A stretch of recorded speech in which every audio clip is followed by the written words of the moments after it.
no trade discussions or agreements with the United States.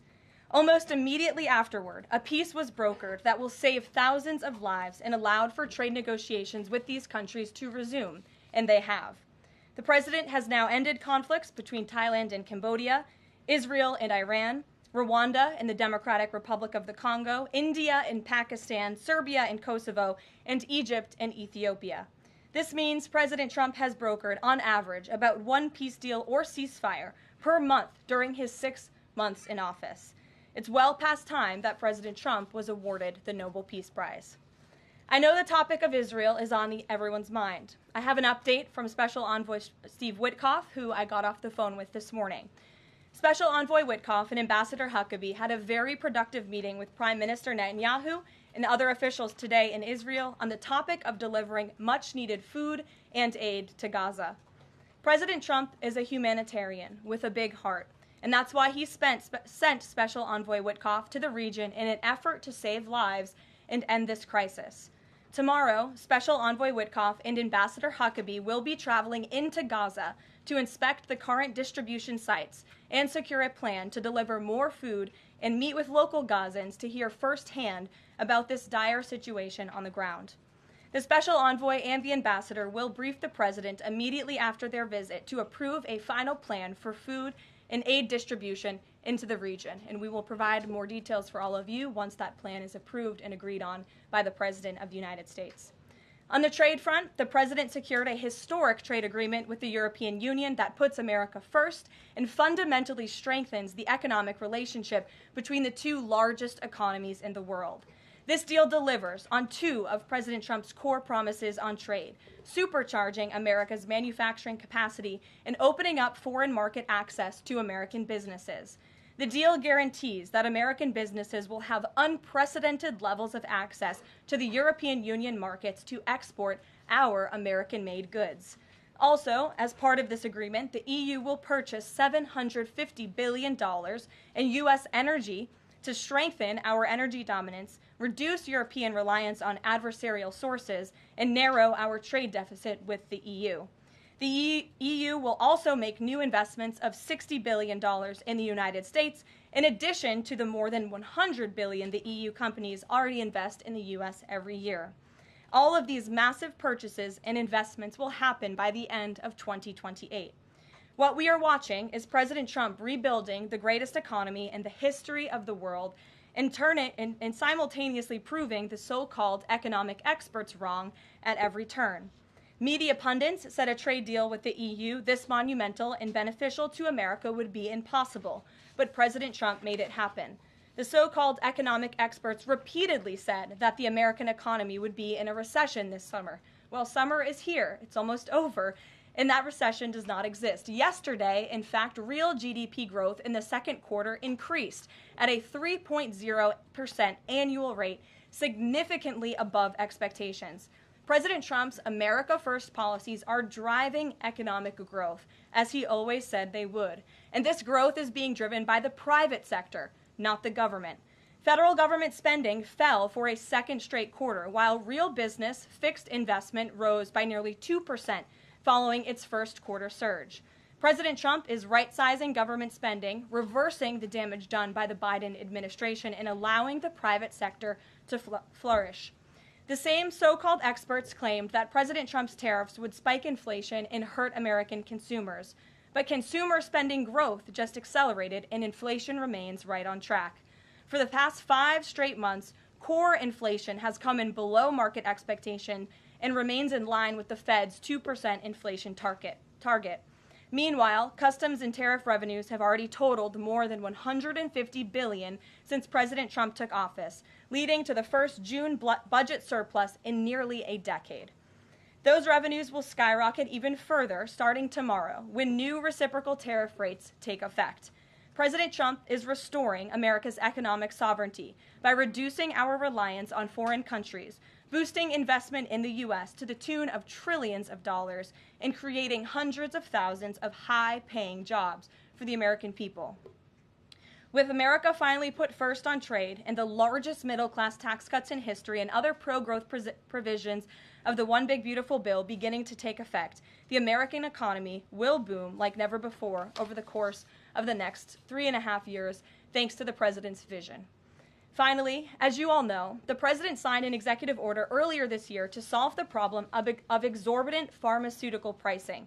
According to recent data, the prices that Americans have been paying for brand name drugs are more than 3 times the price other similarly developed nations pay. The president is determined to solve this problem and took further action today. He has signed 17 letters to pharmaceutical companies' CEOs, and I would like to read you one of these letters to the CEO of Eli Lilly. All of these letters will be provided to you following this briefing. This is to the CEO of Eli Lilly from the President of the United States. On May 12, 2025, I signed an executive order delivering most favored nation prescription drug pricing to American patients to stop global freeloading and guarantee that Americans pay the same prices enjoyed by other developed nations. Right now, brand name drugs in the United States are up to 3 times higher on average than anywhere else for the identical medicines. This unacceptable burden on hardworking American families ends with my administration. Most proposals the Trump administration has received to resolve this critical issue promised more of the same, shifting blame and requesting policy changes that would result in billions of dollars in handouts to industry. Moving forward, the only thing I will accept from drug manufacturers is a commitment that provides American families immediate relief from the vastly inflated drug prices and an end to the free ride of American innovation by European and other developed nations. Accordingly, I am calling on Eli Lilly and Company and every manufacturer doing business in our great country to take the following actions within the next 60 days. Extend the most favored nation pricing to Medicaid, guarantee most favored nation pricing for newly launched drugs, return increased revenues abroad to American patients and taxpayers, provide for direct purchasing at most favored nation pricing. The President's team, including Secretary Kennedy and Administrator Oz, stand ready to implement these terms. The President expects to further engage with them immediately in good faith to deliver relief for American families. Make no mistake, a collaborative effort towards achieving global pricing parity would be the most effective path for companies, the government, and American patients. But if you refuse to step up, we will deploy every tool in our arsenal to protect American families from continued abusive drug pricing practices. Americans are demanding lower drug prices, and they need them today. Other nations have been freeloading on U.S. innovation for far too long, and it is time they pay their fair share. I look forward to your binding commitments to each of these goals by September 29th, 2025, and my team stands ready to assist with implementation questions. Thank you for your immediate attention to this vital national priority. Signed, President Donald J. Trump. Again, to the CEO of Eli Lilly.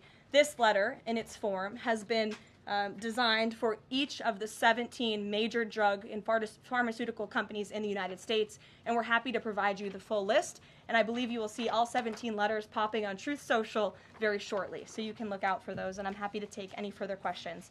Before we get to questions, I do have one other announcement from the White House and from the President. We are proud to announce that the construction of the new White House ballroom will begin. For 150 years, presidents, administrations, and White House staff have longed for a large event space on the White House complex that can hold substantially more guests than currently allowed.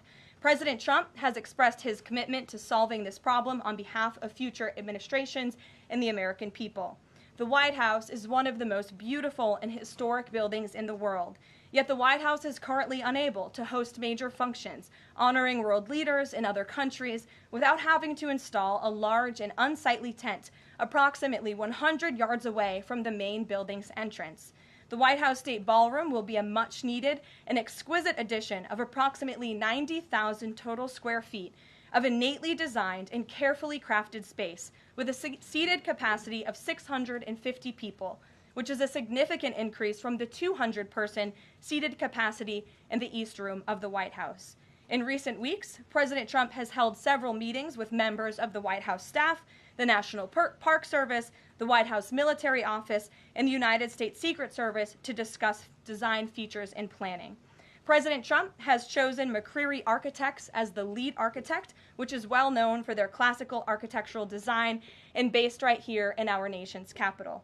The construction team will be headed by Clark Construction, and the engineering team will be led by AECOM. The project will begin in September 2025, and it is expected to be completed long before the end of President Trump's term. President Trump and other donors have generously committed to donating the funds necessary to build this approximately $200 million structure. The United States Secret Service will provide the necessary security enhancements and modifications.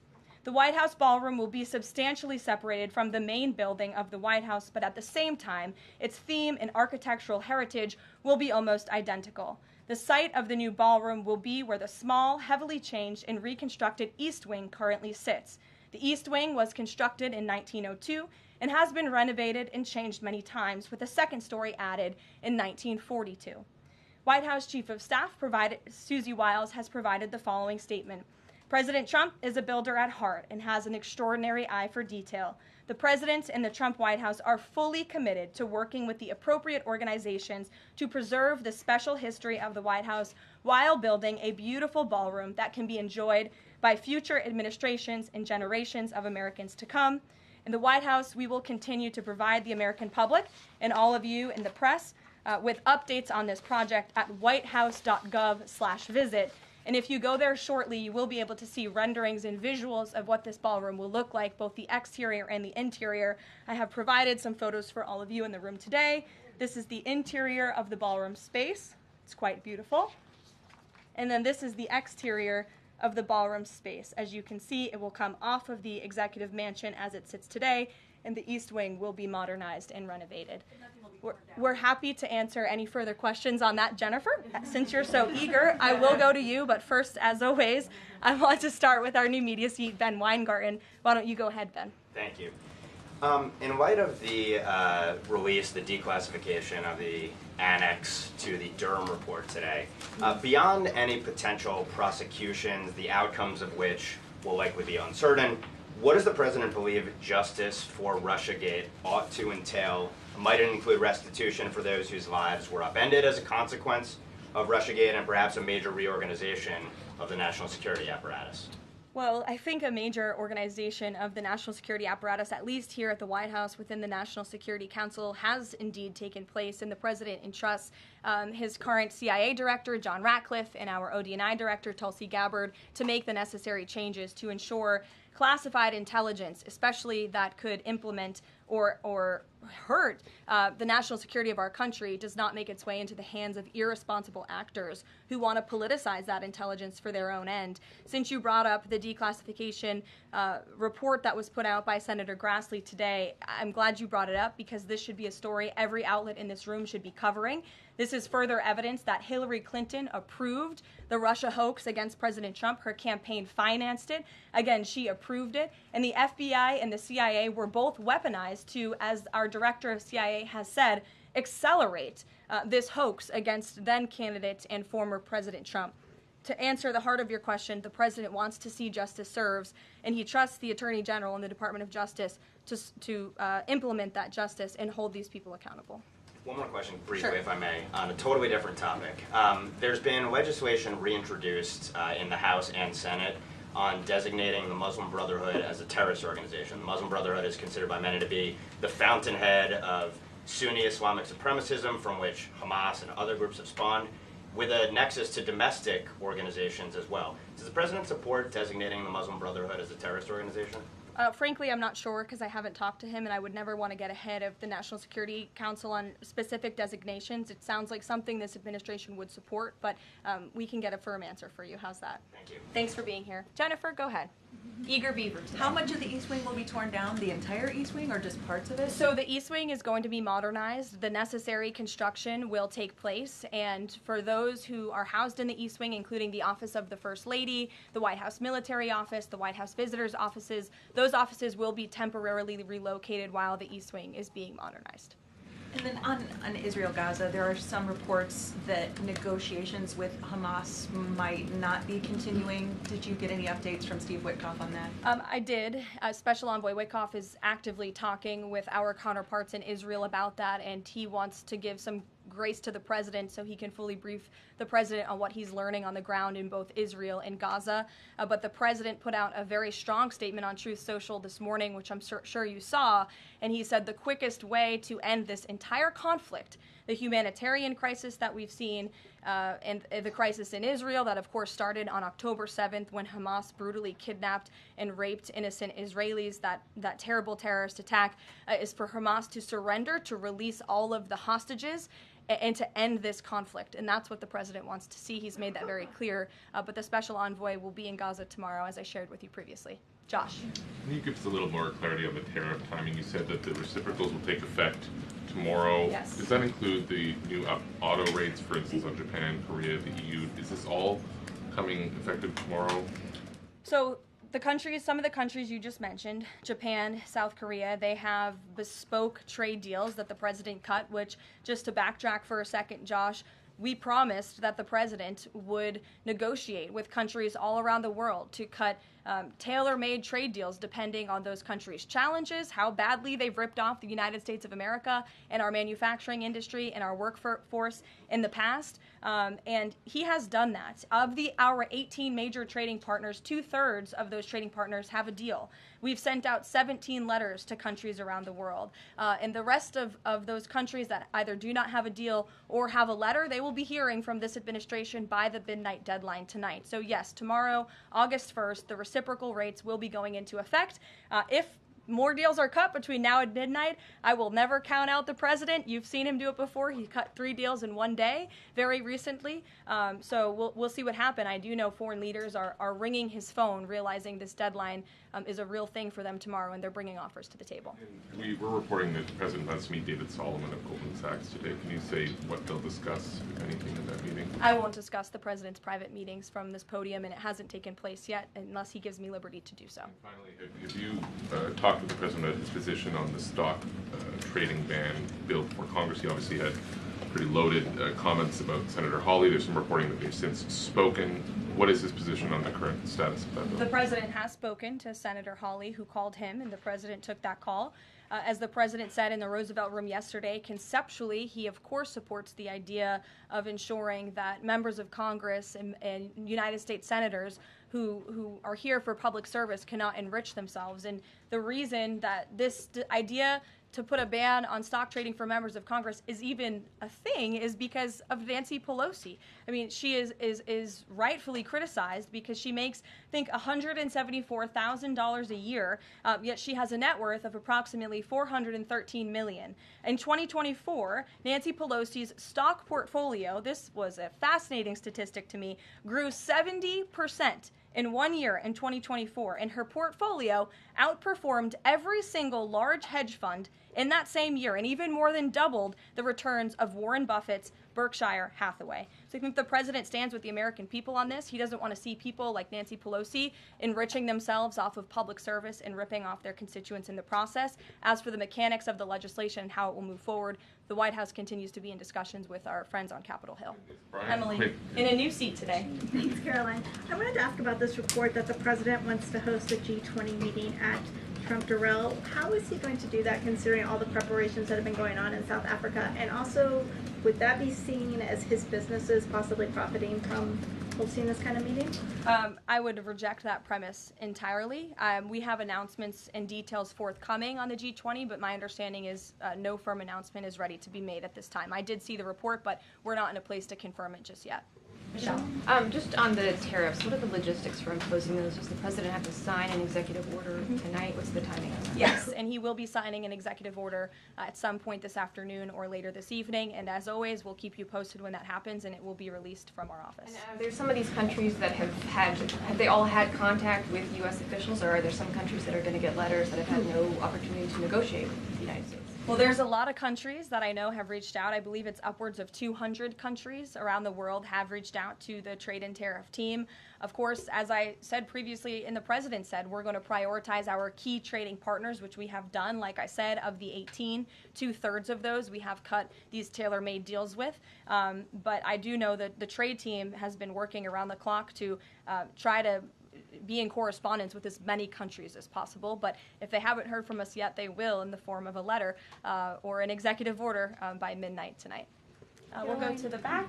Sure, go ahead. In the back left. Thank you. Amanda, yes. Thank you very much. I have asked about the U.S. Amanda, you can go up. U.S. and South Korea tariff negotiations. At the tariff negotiation between South Korea and the United States concluded yesterday. President Trump stated on his SNS, Truth Social, that he would announce the specific details of the investment in the United States at the South Korea-United States summit in 2 weeks. My question is this tariff negotiation a final agreement or is further negotiation necessary? Well, yes, as you know, the president met with representatives of the Republic of South Korea here at the White House yesterday, and they did, in fact, reach a deal. And South Korea will pay a 15% tariff rate, including 15% on autos, while providing historic market access to American goods like autos and rice. Korea will purchase $100 billion in American energy by 2028. And the centerpiece of this deal is that South Korea has agreed to invest $350 billion at the president's direction to revitalize American industry. 90% of those profits will go to the United States government to help pay down our debt and for other matters at the president's choosing. So it was a very successful meeting yesterday. When it's set up the further U.S.-South Korea summit day? I'll get you something on that. I don't have it at my fingertips. Okay. Amanda. Thank you, Caroline. There are a number of congressional Republicans who have raised the alarm about the fact that roughly 80% of pharmaceuticals are either manufactured or their precursors are manufactured in either China or India. There are some pieces of legislation, some recommendations, which include either onshoring, nearshoring, or friendshoring, those components of that. Do you know if the president intends to throw the weight of the executive behind that?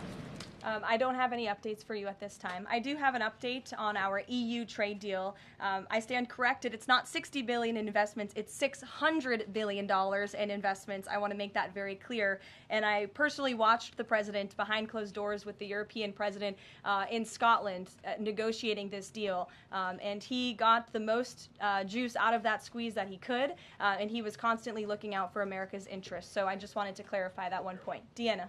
Thanks, Caroline. For the countries that don't have a deal yet, should we be looking at the April 2nd chart at all? Or is he negotiating and talking about having a set tariff rate, 10%, 20%? Those discussions are taking place with the trade team today, and again, we'll provide further guidance with that executive order once it is signed, and the answer to that question will be in that executive order. Is he looking to provide any more extensions today after his phone call with Mexico? Is there any other conversations like that? I do know that other foreign leaders around the world have reached out, and if the president decides to share the conclusions of those calls with all of you, he will do so himself. But I do want to reiterate what the president said about Mexico. Mexico is still paying tariffs. They're paying a 25% tariff on fentanyl, 25% tariff on cars, a 50% tariff on steel, aluminum, and copper. And additionally, Mexico has agreed to immediately terminate its non-tariff trade barriers, of which there are many. And as the president said, we will continue to talk to Mexico over the next 90 days with the goal of signing a larger trade deal. The key to this, again, is Mexico has agreed to terminate those non-tariff barriers and to continue to work with us in good faith. Mexico is a very unique situation of all the other countries around the world because, of course, we share our southern border with Mexico, which we've seen an increase in cooperation between Mexico's President Claudia Sheinbaum and our administration on clamping down on drug trafficking and human trafficking at the southern border. We appreciate those efforts and will continue to work in good faith and to continue to have these trade discussions as well. Joey. Yeah, thanks, Caroline. Just clarifying on a previous question. President Trump has indicated he's been looking at either 15% or 20% baseline universal tariff. Has he landed on one of those yet? I won't get ahead of the president on that baseline announcement. And then secondly, what did Treasury Secretary Bessent mean yesterday when he called the new Trump accounts for newborns a, quote, backdoor to privatizing Social Security? Does the administration view this new Trump accounts as a way to, in the long term, perhaps privatize Social Security? What the Secretary of Treasury was saying and what this administration believes is that these Trump newborn accounts, which is an incredibly creative and great provision that was in the One Big Beautiful Bill for newborn babies and families and future generations of Americans, will help supplement, not substitute, Social Security. The Trump administration is wholeheartedly committed to protecting Social Security. The president did it in his first term. He's doing it again in this term. But these newborn accounts are another revenue stream for young people to watch their money grow throughout their lives and to one day be able to access those funds so they can hopefully build a home and live the American dream. Jake. Just one follow-up on tariffs and then one not. Is the president at all considering extending the August 12th China deadline at all? Is that in consideration? So look, on China, you heard from the president on Air Force One when we were returning from Scotland. You've heard from the Treasury Secretary as well, Ambassador Jameson Greer. They just spent 2 days in Geneva for their third round of talks with China. And the current policy, the current trade program that we have going with China right now as it stands will decrease our deficit by $5 billion this year. So we are moving in the right direction when it comes to China. And Secretary Bessent and Ambassador Greer continue to be in direct communication with our Chinese counterparts. But is it an extension on the table potentially from that August 12th deadline as it stands? I don't think so, but I'll let the Secretary of Treasury speak on that because he's leading these negotiations. Reagan, go ahead. Thanks, Caroline. There's growing frustration that more of Trump's nominees haven't been confirmed. Why does the president think Senate Republicans are so behind, and has he had any further conversations with Leader Thune about it? The president has had many conversations with his friends in the United States Senate about advancing his nominees, his judicial nominees through this process. It is critical that we get these good attorneys in these positions so that we can end the weaponization of justice, so we can have true law and order in our country. It's unfortunate the Democrats are playing political games, but the president has made it clear to Senate Republicans they need to do everything in their power to advance the president's nominees as well. Kelly, go ahead. Caroline, thank you. 2 questions real quickly. Sure. Nigeria. Congressman Chris Smith, Republican from New Jersey, is calling upon the President of the United States to do something in terms of imposing perhaps sanctions on Nigeria for the persecution of Christians living in the northern part of Nigeria by radical Islamic groups. Has he contacted the President yet? And do you know if there's any action that the President will take? I'm not tracking a call between the president and the head of Nigeria. I know the president wholeheartedly condemns the persecution of Christians or, frankly, of people of any faith all over the world, but I don't have any updates for you in terms of sanctions in this part of the world. My second question, Caroline, deals with immigration here in America. As you know, a lot of deportation has been going on. ICE has been going after violent criminals that are here illegally, and rightly so. In the midst of that, there are some evangelical pastors who are stating that it may have gone to a point of being indiscriminate and actually getting innocent people like members of the clergy. Has the president and has ICE looked at that to see how they can actually go after those violent criminals, but also make sure that members of the clergy are still not being deported? Well, look, the administration has always maintained the position that anyone who illegally crosses our nation's borders is subject to deportation. That's just the law of the land, and we must be a nation that enforces our laws. But the priority from ICE, of course, is to deport, detain, arrest, and remove violent illegal aliens and criminals from our country. And they have been doing that at the rate of thousands of illegal violent criminals every single week, especially in Democrat-run sanctuary cities where these illegal violent criminals have been given a safe haven and have essentially been immune from our nation's laws under the previous administration. That's not happening anymore because of this president and Secretary Noem in the Department of Homeland Security. And we are going to be a nation of laws. And as we've said repeatedly, if you came here illegally, you are subject to deportation. But the priority are those public safety threats that we must remove from our communities. Thank you so much, Caroline. Two questions. So what Hamas hardens its position and Israel provides aid? Do you have any new information on the hostages that need aid too? And second question, we heard President Trump criticize President Macron and Prime Minister Starmer for their statement about recognizing a Palestinian state. What is the president's position on recognizing a Palestinian state, and will he recognize Israeli sovereignty in Judea and Samaria? I can answer both of those questions for you. On the second question about a Palestinian state, the president expressed his displeasure and his disagreement with the leaders of France, the United Kingdom, and Canada. He feels as though that's rewarding Hamas at a time where Hamas is the true impediment to a ceasefire and to the release of all of the hostages. So to your first question, the president wants to see all of the hostages released. He cares deeply about this. He has met with many of the former hostages, many of the families of those who have loved ones who are still being held hostage in Gaza. I have met with them too. It is absolutely devastating what these poor people have been through, and the president is always thinking about them, and that's why he's designated his special envoy, Steve Witkoff, who's doing a tremendous job to release the hostages and to end this conflict. But the president has always said the last remaining hostages, now there are 20 living hostages in Gaza, will always be the hardest because Hamas is unfortunately using these innocent people as bargaining chips. But nevertheless, we are committed to seeing this come to an end.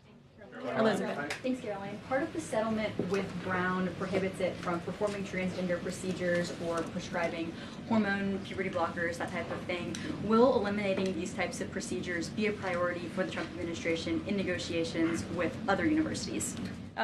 I can tell you that ending the chemical castration of children in our country is a priority of this administration. We've talked to many of these universities about it, but the president has also taken very strong action to cut off the funding for any medical institution in this country that provides those barbaric procedures. The Brown University agreement, since you brought it up, is yet another win to root out anti-Semitic behavior on our nation's college campuses and unlawful racial discrimination.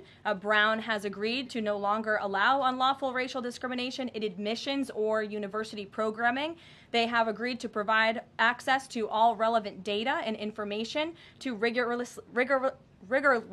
rigorously assess compliance with its commitment to merit-based admissions, and they will pay $50 million over 10 years to state workforce development organizations that comply with anti-discrimination laws, supporting regional economic growth and career opportunities. Brown will also adopt the definitions of male and female from President Trump's executive order, defending women and gender ideology extremism for women's sports, programming, facilities, and housing. Brown will no longer perform gender reassignment surgeries on minors or prescribe them puberty blockers or cross-sex hormones. And Brown will take steps to improve the campus climate for Jewish students and combat anti-Semitism on their campus. This is yet another huge win for American students and for those who love our country and want to abide by our country's laws. On the topic of defending women from gender ideology extremism and helping women's sports, the president will be signing an executive order at 4 o'clock today with some very famous professional athletes whom I'm sure you all know. And that executive order will be focused on strengthening athletics in our country and making America healthy again. And we are going to re-implement the presidential fitness test in America's schools, which is, I think, something all Americans can get behind. So you'll hear from the president in 2 hours, and we will see you all there. Thank you.